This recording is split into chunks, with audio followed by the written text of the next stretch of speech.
I didn't see you there. Have you ever walked away from a conversation feeling insulted, yet the conversation itself was pleasant? 2, 1. Have you ever joked around with your colleagues using words or phrases you knew would be offensive if another group or individual were in earshot? Have you ever witnessed an engagement where one individual could be saying something offensive to another individual and they just not realize it? Have you ever asked a seemingly innocent question to a colleague and get taken back or confused by their reaction? If you have answered yes to any of these questions, then you, my friend, have been associated with microaggression. But what is microaggression? I'm glad you asked that, Billy. Okay. I was just getting to that. Microaggression is being inadvertently or directly unkind to someone who is historically identified as a minority.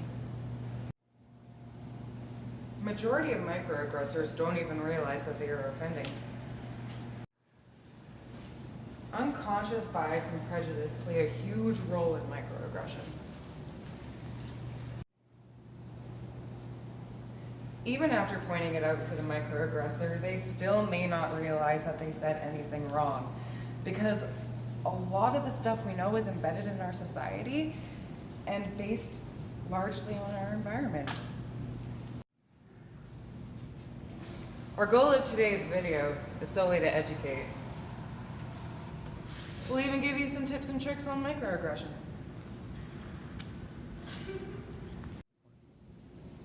Take, for example, this situation where Jane recently got a promotion at work and her coworker is a little more than salty about it.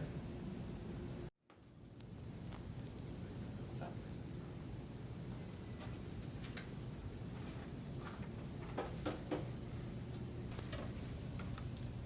Hey, did you hear? I finally got promoted to branch supervisor. Really? How did you manage that? This is an example of intentional aggression. Now, watch again and see if you can tell the difference between intentional and microaggression. Hey, did you hear? I finally got promoted to branch supervisor. Congratulations. Not surprising, considering how much time you spend with the manager. No, really though, I'm super happy for you. Congratulations. Did you notice Suzanne subtly hiding her insults, hinting how Jane and their boss might be having a personal relationship? Well, adding the congratulations in after that matters very little with an insult like that, and now Jane might be questioning the validity of her promotion. But I got one thing to say to you, Suzanne. Who hurt you?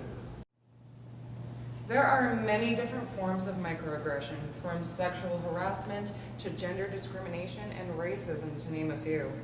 Now, we're going to learn how to avoid microaggression in the workplace. Take this scenario, for example. Okay, action.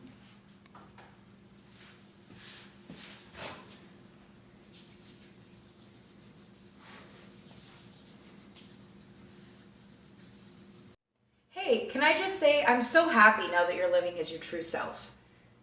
By the way, have you gotten the surgery yet? Oh,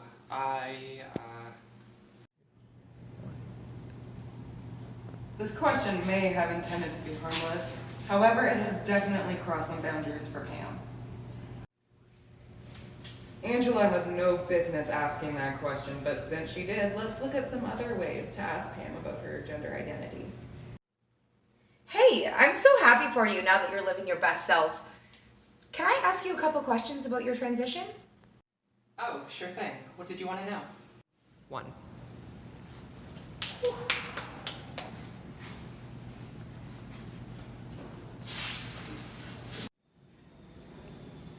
Curiosity is not a bad thing, but the way that you ask your question may be a fine line between the microaggressors and the rest of the work environment. 1, go. Now you have seen 2 examples of workplace microaggression. Go. Microaggressions don't just impact the individuals themselves, they also have negative consequences for the rest of the organization.